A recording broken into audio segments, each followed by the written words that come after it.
Unloading হচ্ছে, গাড়ির পর গাড়ি গরু আসতেছে, একের পর এক গরু নামছে, দেশি, অস্ট্রেলিয়ান, সব ধরনের গরু আছে হরজতপুর হাটে। যারা হরজতপুর হাটের আপডেট দেখতে যাচ্ছেন আমাদের চ্যানেলটি সাবস্ক্রাইব করে এখনই আমাদের পাশে থাকুন।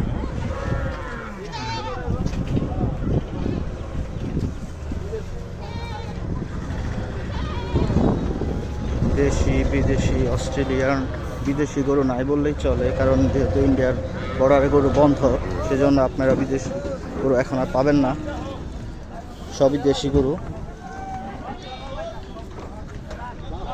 মাঝারি সাইজের গরুগুলো একটু বেশি দেখা যাচ্ছে।